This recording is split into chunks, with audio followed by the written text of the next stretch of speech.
Thanks for joining us on Capitol View. I'm Fred Martino. Voting begins in Illinois. We'll look at some interesting ballot questions and other issues. Plus, an Illinois Supreme Court ruling reinstates a rule that allows the state to revoke a firearm owner's identification card for people charged with a felony. That and more this week with Kent Redfield, emeritus political science professor at the University of Illinois, Springfield, and Peter Hancock from Capitol News, Illinois. Kent, we begin with election 2024 early voting starting in much of Illinois this week. Ballots are being received in the mail as well. The Chicago Tribune, as you know, previewed the election. Tell us more, including information about the ballot questions that we're going to be answering as voters. Yes, the election has started, even though it's 30 days away. Illinois is one of the most friendly states in the nation as far as registering to vote, and then your opportunities to vote, what method you choose. And so right now you can go in certain counties, it kind of phases in. You can go and vote in person at a designated place rather than wait to vote in person at your precinct on election day. You can wait until election day, certainly, and show up at the polls, and then mail in. And Kent, we should say at this moment, since you just said that, you mentioned Illinois being a friendly state in terms of voter participation. If someone is watching and they are not registered to vote, and they actually wait and wait and wait, we do have same-day registration. So on election day, you can go to the polls and you can register and vote on the same day. Not every state is like that. And I mentioned vote by mail. You can sign up for that option, not probably now, but for the next election, and then never have to worry about this. You'll get your ballot if you choose. You can get your ballot in the mail all of the time, which is a wonderful convenience for many people. Absolutely. And, if you do late registration, we don't call it same-day registration. We say it's the grace period in Illinois. Okay. No why, but you do have to have two forms of ID. You have to go through, the formal registration and sign all of the documents. But yes, on election day, it's still not too late to register to vote. Now, in addition to all of the contests, starting with the presidential election, we also have three advisory referendums that the legislature puts on the ballot. And so these are questions that you're essentially, polling the electorate, as you will.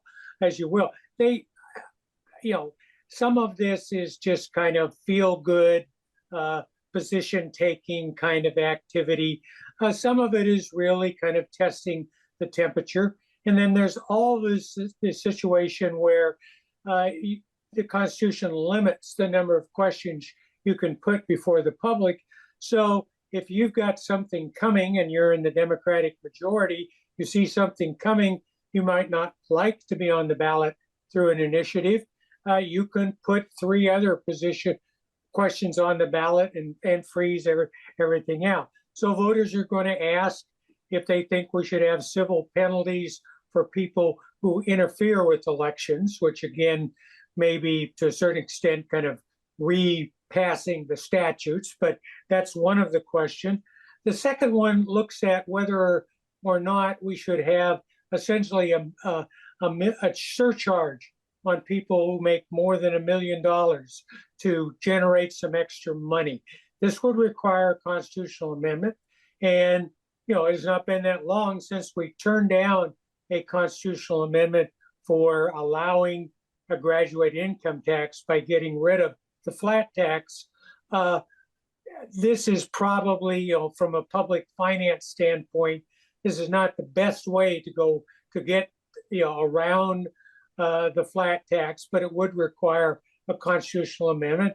Pat Quinn, who's been a fixture in Illinois politics, seems like forever, is pushing that one. And Ken, it may be popular because it's aimed at using the money to reduce property taxes, which is a issue in Illinois that is always on people's minds and being talked about, but doesn't seem like there's much progress on it. Yeah, absolutely.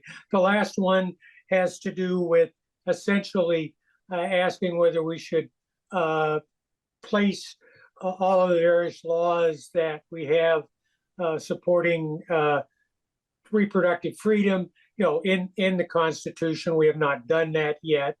And, there's also just a turnout factor. If these are essentially friendly amendments from a Democratic standpoint, then you can tell your voters that, go to the polls. This is your opportunity to make your voice heard. So it doesn't do anything whether they pass or fail, but this is a feature that is not unusual when voters go to the polls in Illinois. Love it, and it'll be very interesting to see the results there, and if it does give political will for folks to propose, some sort of legislation that responds to the will of the voters. Peter, you covered some Illinois Supreme Court rulings. These include diverse issues, everything from hospital room privacy to gun safety rules. Tell us more about your story.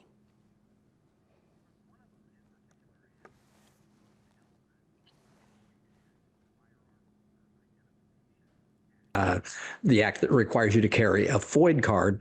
What had happened was a father and son in the Metro East area around St. Louis were out over 4th of July weekend shooting off their rifles in their yard, kind of celebrating the day.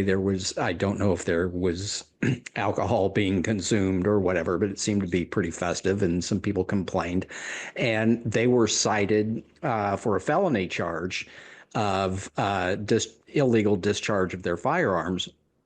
Well, under the FOID Act, it requires that you lose your FOID card or have it at least suspended if you are under indictment or under charge for a felony.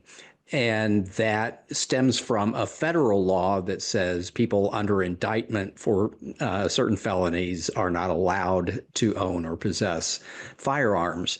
And so these two people were charged. They lost their FOID cards. The charges were eventually reduced down to misdemeanors. They applied and got their FOID cards back. But then they sued, saying that part of the law was unconstitutional. They had been charged, but not yet convicted of a felony. And so during that approximately 1 year period while they were waiting for this case to be processed, they were deprived of their constitutional right to keep and bear arms and use them for self-defense. This goes all the way to the Illinois Supreme Court, which decided this on rather a technicality. And if you think about it, what they were really implicating was the federal law that says you're not allowed to own or to possess firearms if you're under indictment for a crime that could result in a penalty of 1 year or more in prison. What the Supreme Court said was they didn't have standing to sue because they had already had their FOID cards reinstated. Therefore, at the time they sued, they were not being injured by the law. And so the Supreme Court kind of threw it out, and they left this question open, essentially, about whether or not this law is constitutional. So the law goes back into effect. A lower court judge had, in fact, issued an injunction to block enforcement of the law, but that was later lifted while it was being appealed to the Supreme Court, and the Supreme Court has lifted it permanently now. Unless or until somebody who actually has standing is allowed to sue. Another case, and this just, it kind of helps you understand the broad range of topics that Supreme Court justices have to deal with, sometimes just in the course of a single day or a single week, had to do with a man. The question was, what sort of expectation of privacy do you have when you are in the emergency room of a hospital? This had to do with a shooting incident that occurred in the small town of Murfreesboro down in southern Illinois, in your part of the state. One man was brought in by ambulance with a gunshot wound to the head. He was dead on arrival. Another man was brought in, dropped off by a friend. He had a gunshot wound to the leg. In a small town like Murfreesboro, you can pretty much assume that these two cases are related. Two people with gunshot wounds showing up at a small town hospital at the same time. Police arrived and they went into the trauma unit. It apparently took possession of bloody clothes that the guy who'd been shot in the leg took possession of his bloody clothes. He was eventually charged with first-degree murder for killing the other guy. And the question was whether or not the police had a right to be in the trauma room and to take possession of his bloody clothes. There was question, it seemed to be unresolved, at least in the briefs filed with the Supreme Court, about whether or not he had given consent to let them look at his clothes.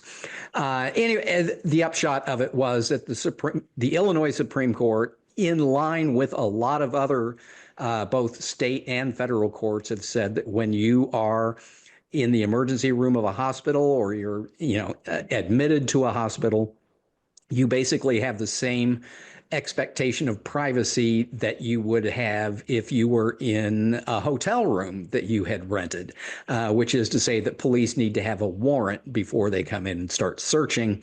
And so that they succeeded in getting that evidence excluded. That was the Supreme Court's order.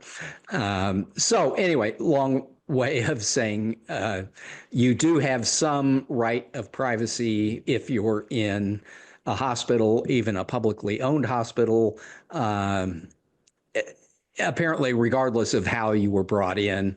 But you do have that right of privacy, and it does impose further restrictions on law enforcement in terms of what they're able to do when someone's brought into a hospital. I mean, we've all seen these, these police procedural shows, where there's a shootout on the street and people are taken to the hospital and the cops go into the hospital to try and question the victims and the suspects. This was kind of like that, only the courts are now saying that police have limited authority when they go into a situation like that.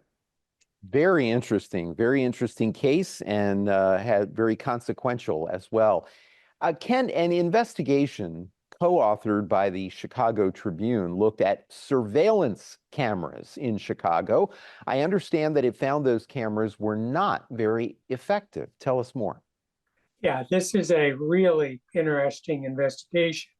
The Tribune partnered with the Issues Answer Project, which is sponsored by the BGA. And, as someone, a downstater, then I really had no awareness of kind of how the Chicago Police Department was using surveillance, what they call, police observation devices, what we would normally think of as, cameras on light poles, that sort of thing. Apparently, this started back when there was a huge concern over terrorism under, Richard M. Daley, 20 plus years ago. There's about 4,400 devices that are out there, fixed cameras deployed in various parts of the city. The police department also has access to surveillance cameras that are part of the Chicago Transit Authority, the Chicago Public Schools, and private businesses. We're talking 35,000 cameras. And so, there's a And that apparently is one of the problems. There's just way too much data out there. Cameras are probably most effective when people are monitoring them live, although you can go back and obviously download recordings from cameras. But what they found was it was very, very difficult to get information about how they were being deployed, how effective they were, and what little they were able to find shows, a pretty startling lack of accountability, because it was hard to tell, exactly when they were valuable, when they were not valuable, and there's, in terms of deployment, it seemed to be, not really data or need driven.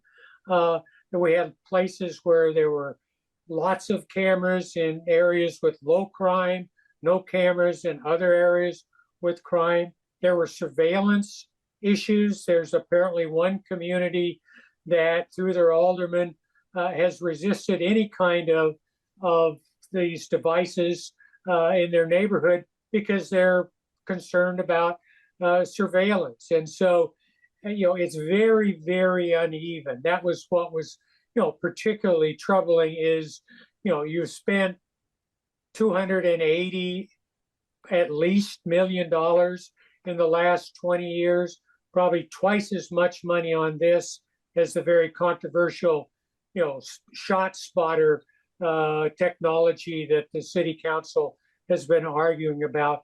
And there's just no basis, or there does not seem to be any kind of systematic examination of best practices.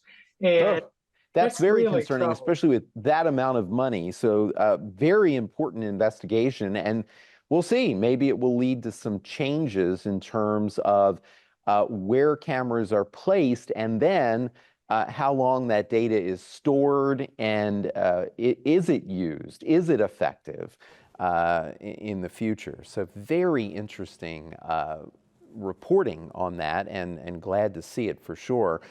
Another very important story this week, Peter, an investigation published by Capital News Illinois looked into the screening of those who apply to work as deputies for the Sangamon County Sheriff's Department. Tell us more about that. Okay, this was a project that was done by one of our investigative reporters, Beth Hunsdorfer, and who typically does an excellent job of getting at every detail of this. Sangamon County, which is essentially Springfield and its surrounding area, has been under the microscope for the hiring practices of its sheriff's department. But it's not just Sangamon County. I mean, Sangamon is kind of the entire state in microcosm at this point. But they've been under the microscope because a number of months ago, a sheriff's deputy named Sean Grayson allegedly shot and killed a young unarmed African-American woman named Sonia Massey, who had called police. Ms. Massey apparently had some mental health issues, but she had called authorities because she thought there was a prowler outside her house. The sheriff's deputies arrived, and one thing leads to another. She's shot dead in her own home. And it turns out that this officer, who has since been discharged and charged with first-degree murder, had been employed at a number of other law enforcement agencies in the surrounding area. It had some, allegedly had some misconduct allegations in his file. So the question was whether or not this was a one-off, or was there a systematic problem within the hiring practices in Sangamon County.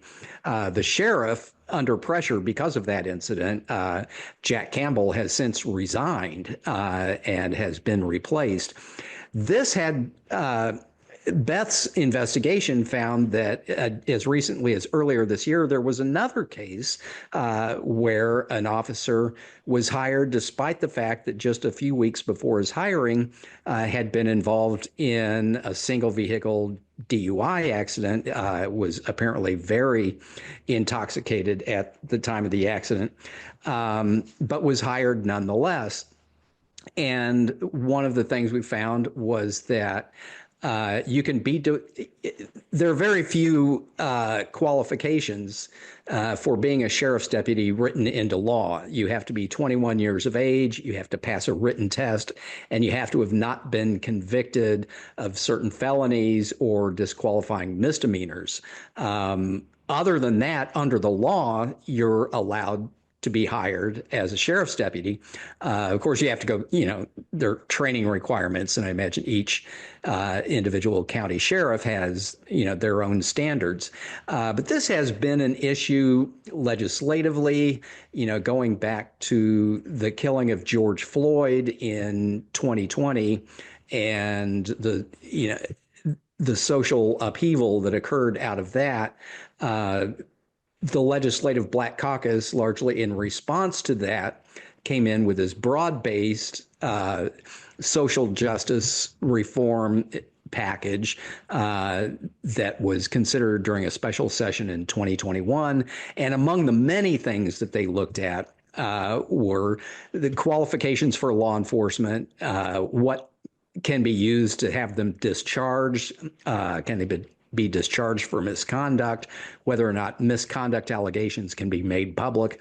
And the upshot of it is that it appears that the law enforcement community is largely still protected by this old system of, law enforcement looking after law enforcement, and there is maybe still room for additional reforms, at least in terms of minimum qualifications and disqualifying criteria, things that should make people ineligible or force their removal from a law enforcement agency. Very important work, and something that I would encourage everyone to read at Capitol News, Illinois. Kent, we wrap up with another interesting investigation, this one by the Chicago Tribune. It looked at Chicago Mayor Brandon Johnson's fight for control of city schools. What did you find? The mayor of Chicago, under a change made back in the 90s when Jim Edgar was governor, appoints the Chicago Board of Education, which appoints the superintendent of schools. And, up to that time, Chicago school district was just like any other school district in Illinois. And so there's some controversy or disagreement about why the legislature gave control of the Chicago schools to the Chicago mayor. There was a claim this would make for better accountability. There were, off the record, there were some Republicans who said, we're just going to give this mess to the mayor. It'll be his fault, and it'll be one more thing, to bother a Democrat. But however it came about, that's the reality. And so right now, this Mayor Johnson is pressuring members of the Chicago Board of Education to terminate the superintendent of schools. This is a fight over how we're going to deal with the budget deficit, which is part of in the Chicago schools, which is part of a larger fight about how we're going to fund whatever contract we get between Chicago Teachers Union and the Chicago Board of Education, within the backdrop of a huge budget fight next spring, when the state is going to be looking at some serious deficits, and the Mayor Johnson has been, mounting an effort to lobby Springfield for more money. And so, it is a dispute within a dispute within a dispute, and it's frankly, the public finance part of this is that the mayor and some people within the board would like to borrow money, short-term, issue bonds, borrow money to pay for some pension issues and to pay for salary increases. The superintendent of schools is resisting that because it's going to cost you a lot of money. You really shouldn't be borrowing money for operating expenses. And then on top of all of that, if it couldn't be more complicated, we're now transitioning into an elected school board. Half of that board will be elected in the fall, but the mayor will still appoint the other half of the board. And so, there's a certain sense, and you look at this and you just say, hand me the popcorn. This is going to be interesting to watch. On the other hand, this is, the largest school system in the state, has horrendous problems, with enrollment, and so, it is really critical. And plus, anything you do for the Chicago Public Schools, all of the downstate schools would like the same consideration. And we're going to have a really, really tight budget because of next year at the state level, because all of the funding's gone away from COVID. A Chicago story that really previews a very difficult situation for the entire state, with this enormous amount of money that is needed by the city of Chicago, not just for schools, but for so much more, transit, etc. Kent and Peter, thank you so much. We're out of time. Very interesting stories this week. Thank you at home for joining us as well. And for everyone at WSIU, I'm Fred Martino. Have a great week.